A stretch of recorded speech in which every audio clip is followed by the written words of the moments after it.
Yo guys, video by Slam Anime, but look at the thumbnail. Look at the freaking thumbnail. It's peak. And it's 100% true. So this romance anime is actually, I made friends with the second prettiest girl in my class, and it's actually pretty good.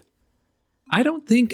So first off, I just want to kind of debrief by saying it's actually very relatable to like your average high school student, or at least your average, high school student who watches anime or whatever. Like this, it feels genuinely realistic. I get it. The title's pretty stupid. I made friends with the second prettiest girl in my class. Like, it's a stupid title, I know, but it's actually a really good romance anime. It has like a tad bit of comedy, but honestly, the writing is just very good. The main protagonist is pretty relatable, and her character is actually pretty good as well. I've ever done a 180 on a show like I have with I made friends with the second prettiest girl in my class. Like, unironically, I think this anime is like the best romance anime out right now. There's The Angel Spoils Me Rotten season 2 and stuff, but like this one, in my opinion, is like, it's the best one out right now. Rent a Girlfriend is also pretty good. Don't get mad for comedy, okay? Obviously, the plot of Rent a Girlfriend isn't actually good, and the author's dragging it out into like 400 chapters and shit. But like, it's really funny. Like, Rent a Girlfriend, it's a funny anime. Like, I really do like enjoy the comedy of it. True story, after I watched the premiere, I was so aggravated that I wrote an entire script for a video titled The Final Boss of Male Wish Fulfillment. I'm not joking. This is it on screen right now. Wait, what the heck? Okay, I can't read this all, but wish fulfillment is a term that pops up around the romance. Nah, this is a lot. I just felt that maybe more than any other show I'd seen, the protagonist did literally nothing, and then suddenly the love interest is practically banging down his door to love him and fix his life. Boy, am I glad I didn't make that video. Yeah, that is, I mean, it's rare for that to happen in real life. Yeah. Because while the premise may have been somewhat cliche or convenient, it was so weird because the first 2 episodes I watched this, I was like, oh, this is probably going to be another stupid cliche romance anime or whatever. The title is literally I made friends with the second prettiest girl in my class. And it's just a weird title because why second? Like, did they run out of the prettiest girl trope? So now they just moved it to second prettiest, This anime... But like the more episodes I watched, I realized it's actually decently like relatable, and the writing really just isn't that bad. It's like the Chainsaw Man of romance anime in a weird way. Has used that as merely a launching pad for what's turning into a stellar season of romance.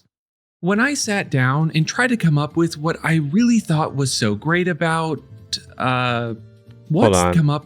this girl right here, she's technically the prettiest in the class. Again, it's all kind of subjective, but within the story, she's technically the number 1 prettiest girl in the class. What I really thought was so great about, what's the shorthand name for this anime? I can't be saying it in full every time. Yeah, I think the shorthand name is like Kuranika or something like that. I'm gonna go with second prettiest girl for this video. Fair. But please let me know if there's a more common one. Anyway, when thinking of what makes second prettiest girl so great, the word that kept popping up was surprise. And yeah, this was crazy too, bro. I mean, his mom handled it pretty well, and obviously, they didn't do anything, but like, oh lord. On the surface, this anime looks pretty straightforward. Even the title is somewhat hilariously descriptive. Yeah. But at each major turn, this show has found a way to take my romance anime instincts. And it's kind of crazy because around episode 6, like, she's the one kind of pursuing him and stuff. And prove them wrong. It kind of reminds me of like My Dress Up Darling because it's the girl pursuing the guy. To the point where we have about... But bro, it's getting weird because I feel like the prettiest girl in the class, her, I don't know, I've forgotten all the characters' names, bro. But like her, I think she's starting to like this guy. Like, it's getting kind of weird, bro. It's getting kind of weird. Especially since Umi. Essentially since Umi is friends with whatever her name is. I don't know, I forgot. But like, it's weird because these two are friends, right? And then it's like, is she trying to steal like the guy that she likes? Like, what's going on? Half a season left, and And then, bro, at the end of episode 6, this dude literally ran into like his dad. He bumped into his father. Like, the plot of romance anime is so weirdly good nowadays. Like, I love what this anime is doing with this guy's father, and like also his parents got divorced, so he's actually like kind of avoidant. He's hesitant to form a relationship with Umi. I believe that's her name, Umi. But the point is, he's hesitant to start a relationship with this girl right here, the second prettiest, just due to his parents being divorced, and he probably has some leftover trauma. Like, this is how you write a good story. This is how you write like realistic romance. It's awesome. And even freaking, what's it called? The Angel Spoils Me Rotten season 2.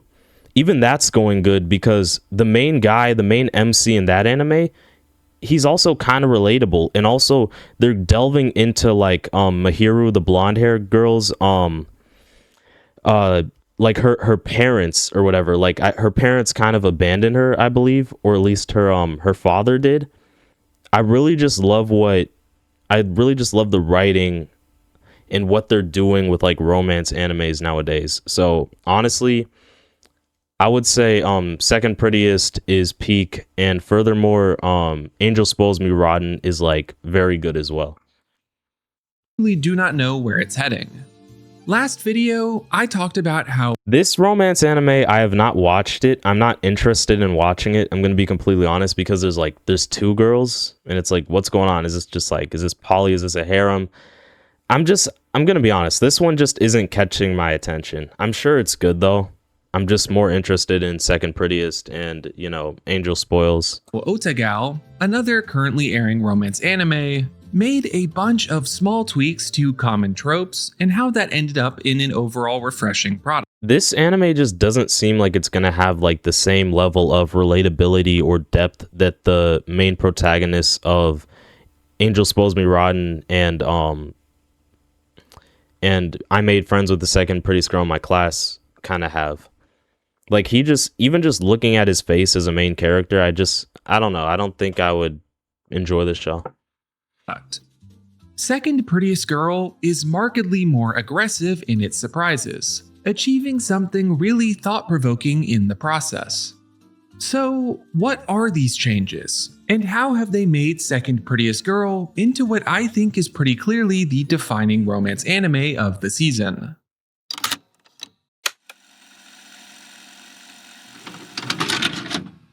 The biggest surprise of this show has to be how open the communication is between the main couple.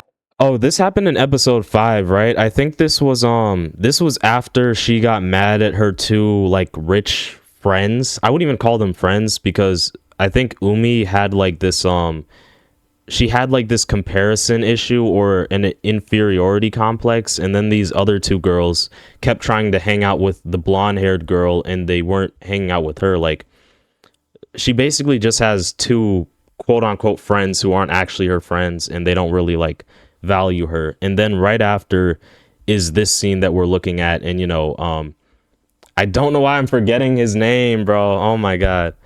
Oh lord. I guess it's been a while. I don't know why I'm forgetting his name, but the point is, he talks to Umi, and there's just a good level of communication between the two. Like, again, this is the best romance anime out right now. Take it from me, who is nearly 100 videos deep into a romance anime YouTube channel. This is not how the shy guy, popular girl trope is supposed to go. Maki is supposed to be a Maki, cool. Sweaty mess at all. Wait, how did I forget Maki? Literally Jujutsu Kaisen, right? Jujutsu Kaisen Maki. How could I don't know, I forgot his name though. Whatever. Okay, so Maki, Umi, I think, right? And then what's the blonde-haired girl's name? As Umi teases and flirts with him. But no, even from the start, Maki is able to actually express himself with his words, and doesn't become a puddle if Umi touches him. I cannot stress how pleasant of a surprise this is. It makes Maki more present in the world. Oh yeah, this is Nita.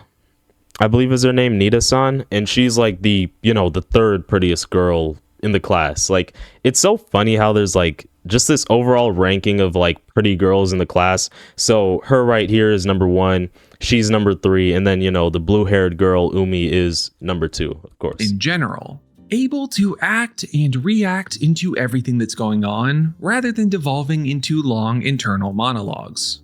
I also think it contributes massively to his likability. Yeah, for sure. Like, it's just good writing, man. And I like how they're not doing the BS normal tropes. Like, they're actually delving into how Maki's parents got a divorce, and now this is going to affect his relationships. I love it. Well, not like that. Obviously, I don't want Maki to have like bad relationships, but I'm saying I love the writing, not the situation. Even if some convenient fate pushes him close to people like Umi and Yu, his ability to speak up makes him a good friend, someone that you can understand why they like him. In some ways, he is the most emotionally intelligent person in the show.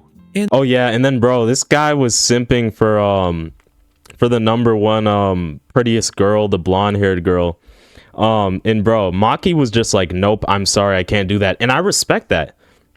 Like, he's not scared. Like he is kind of like masculine. He's not scared just because this dude's like a jock or whatever, or he's a cooler kid, or I think this guy's on the baseball team or whatever. But like, Maki was like, no, I'm not going to do that, because it is weird for this guy to it's just weird to go up to somebody you don't know and ask like, hey, can we start being friends, or can you kind of introduce me to this girl even though I've never talked to you? Like, what the heck? Now, after this situation, they were kind of chill with each other, so they might be able to develop like a real friendship. But like, him starting out just begging for him to like hook him up with the first prettiest girl, that's just crazy, man. That is a really cool change of pace. When Umi is at her lowest, Maki is able to step up and be there for her. He does that by listening, expressing his own feelings, and productively problem solving. There's no over-the-top show of heroism, just honesty and understanding. The others in this show also benefit from this thoughtfulness.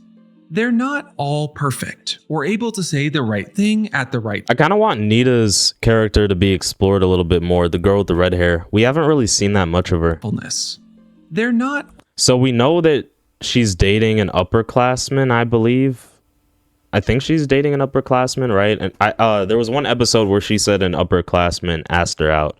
So that's really all we know about her. Like, we haven't gotten a lot of dialogue just with her. All perfect or able to say the right thing at the right time whenever they want.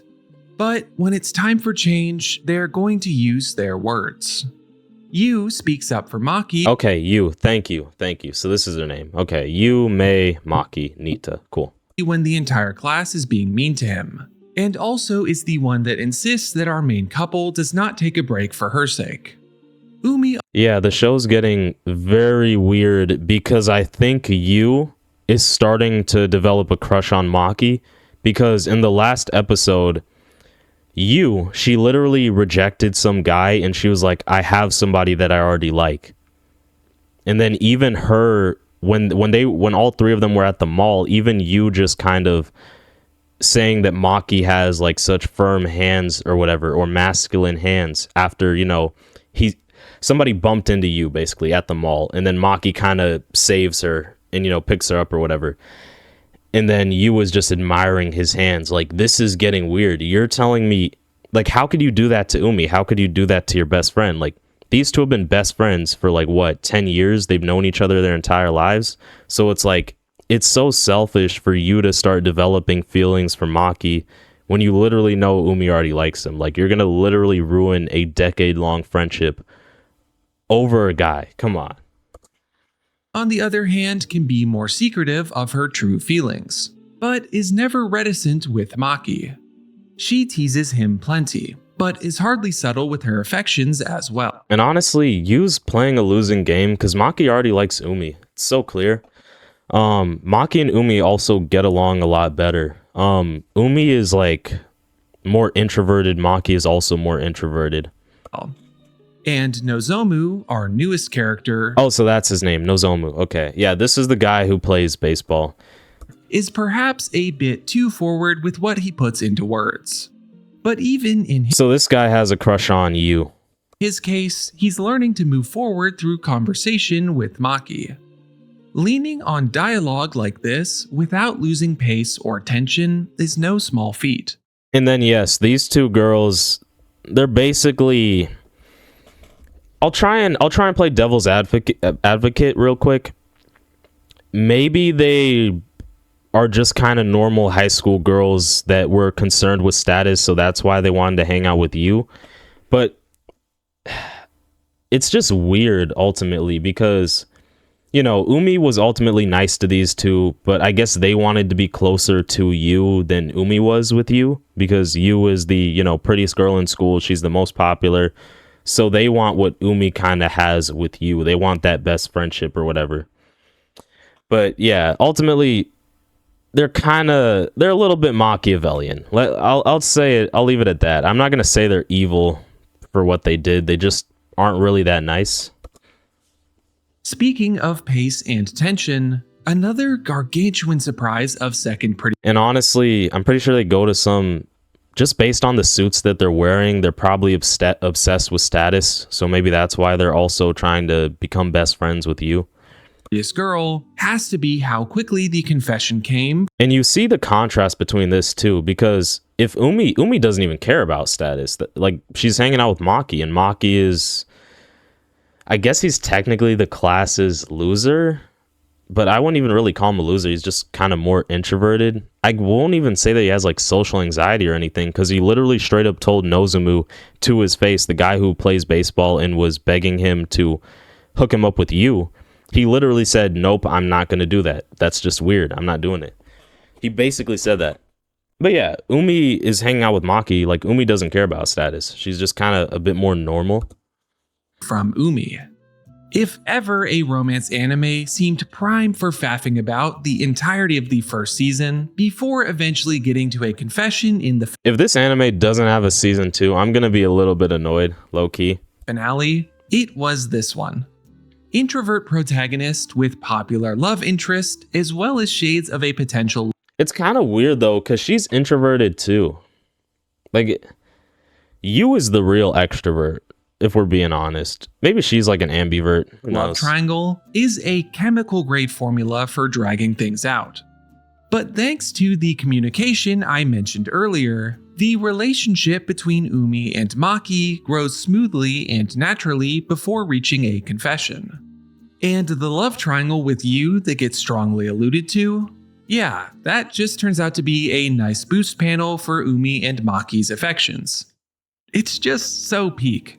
I never It realized really how is. much I never thought I would say a romance anime is like peak, but yeah, this is peak. Like, as I was watching the episodes, yeah, it's kind of peak.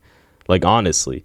all of the pointless miscommunication It's so weird because I was never expecting much from, you know, just a romance anime, especially considering, you know, the kind of goofy title, Second Prettiest.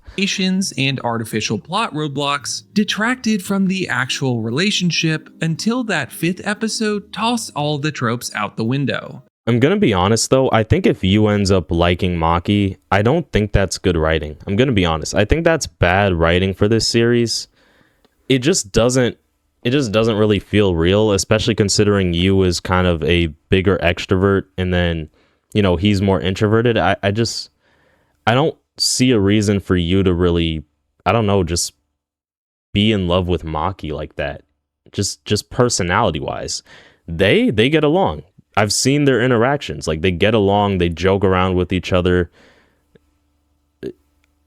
I don't even think you could talk to Maki about anything. Like, I can't imagine them talking and having like a deep conversation, or even just having, you know, a normalish conversation. Like, it's just very clear that these two are better suited. In like 3 minutes, We get 5 different developments between Umi and Maki that would take multiple weeks to happen in another romance anime.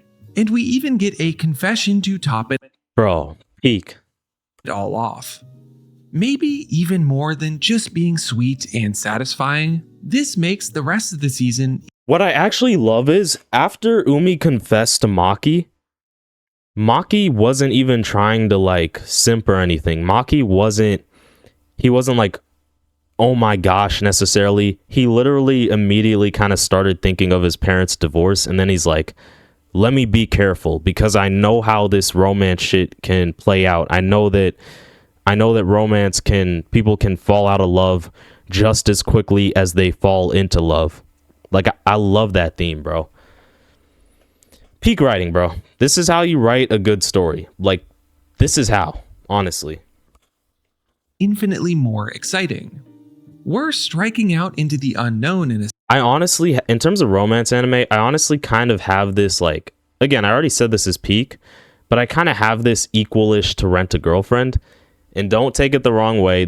What's carrying Second Prettiest is the genuine writing. What carries Rent a Girlfriend for me is really just the comedy and Kazuya, like, just being a simp. It's just a funny show. It's hard to explain because a lot of people trash it and say that the writing's bad, which, yeah, it kind of is. But I just always end up laughing each episode I watch of it. Like, I don't know, man. I don't know. But yeah, Second Prettiest for writing, Rent a Girlfriend for comedy. sense here. It feels like anything is on the table with the main relationship, and even a potential side one should the story go that direction. You and I Are Polar Opposites made a splash last season with a super. Yeah, I know this anime was popular. I didn't end up watching it. It just didn't pique my interest. Second Prettiest piqued my interest. Like, that's just how it is. Like, this anime just personally did not end up piquing my interest. I think the reason why The Angel Next Door Spoils Me Rotten season 2 and I Made Friends with the Second Prettiest Girl piqued my interest is due to the relatable protagonists, the just overall good character writing, and the good plot developments, right? With Maki in Second Prettiest, his parents got divorced. Great plot. In Angel Spoils Me Rotten, Mahiru's parents literally abandoned her. Awesome plot. Early confession, but that made its strategy known immediately. Second Prettiest Girl is much more of. Bro, out of context, this is so crazy. I'm getting hyped up because a high schooler's parents got divorced, and also because another high schooler's parents abandoned them, bro. Oh, Lord. A bait and switch, pulling the anime equivalent of ripping the chair out from under you just 5 episodes in. That's genuinely intriguing. I Made Friends with the Second Prettiest Girl in my class has been relishing the opportunity. Bro, why is she touching him so much, bro? Like, it's just like, come on. Is she really going to end up liking him? Come on. To set up expectations and then prove them wrong at every turn. Maki as a character is the biggest example of that so far for me, preserving the core of the romance anime inverted protagonist while investing pretty heavily into the speech skill. It's a truly winning formula, frankly just giving his character more to do in the actual show when it comes to friendships and romance. The other big surprise is of course the pace at which everything is progressing. This anime is not one to drag its feet, instead allowing the relationship between Umi and Maki to develop at a much more natural feeling pace. These two big surprises are the main reasons that I think Second Prettiest Girl has been Bro, even them holding hands like that is pretty crazy, man. maybe the standout Very good developments. out in an already great romance anime season. And that ends today's episode of Love and. Man, I was kind of hoping he was gonna explore like the U route because he was pulling up like the clip at the mall in like the last minute of the video. Like I was hoping he would have explored a little bit on this like does you like Maki type bit. Anime season. And that ends today's episode of Love and Anime. I hope you enjoyed. Ever since that confession episode, I have been dying to talk about this show. Yeah, honestly, bro, the confession, that's what hooked me. Like, really what hooked me onto this show, like, again, the confession was awesome, but also just his parents getting divorced. Like, it's just good. It's just good, man. There's not much to say. It's a well-written series. And it doesn't follow like all those normal cringy romance tropes, you know? I am clearly a sucker for any romance anime, but that ending stretch really made me perk up. And Bro, I rarely even watch romance anime to begin with, and it's just like somehow this show hooked me. even the aftermath has kept up the momentum, not afraid to keep pushing Maki and Umi together and the sparks flying. If it keeps it up for the whole season, this could end up ranking really highly for me personally. It's already peak. It's literally already like peak for me. So, okay. So, let me keep y'all up on the anime I've been watching. So, I've been watching a lot of weekly anime. I've been watching One Piece. I've been watching Marriage Toxin. I've been watching I Made Friends with the Second Prettiest Girl in My Class. I've been watching The Angel Next Door Spoils Me Rotten. I've been watching Rent a Girlfriend. I've been watching Classroom of the Elite. Those 6 animes. And honestly, this anime started entertaining me even more than freaking Classroom of the Elite. I was more hyped to watch new weekly episodes of Second Prettiest over freaking Classroom of the Elite season 4. That speaks volumes. Like, that's, bro, y'all don't even get it. This is peak, okay? If you enjoyed the video today and like video essays about romance, anime, and romance anime, liking and subscribing helps a ton. Yeah, it deserves a like. I don't even care. Honestly, man. Yeah, it's just a good anime. I don't really know what else to say. I'd say this is arguably the best romance anime out right now. I don't even really want to count Rent a Girlfriend as romance because it's really more comedy at this point. But yeah, it's just great. The writing's good. Yeah, I think that's all I have to say. You guys should check it out. I mean, I really just rarely watch romance anime, and somehow the relatability and just overall character writing got me to watch this. It kind of reminds me of Chainsaw Man, because like Chainsaw Man doesn't actually have good fight scenes, like at least to the extent, like in comparison to like a show like Jujutsu Kaisen, for example. Like I never really cared for Chainsaw Man's fights, or just fighting in general in Chainsaw Man. The reason I actually started reading the Chainsaw Man manga was the plot. It was, the developments with Makima. It was, the developments with Reze. The overarching story, the relatability of Denji just being a teenager trying to make money and get a girlfriend and do all that stuff. Yeah. It's just peak writing. That's about it. You guys should check it out.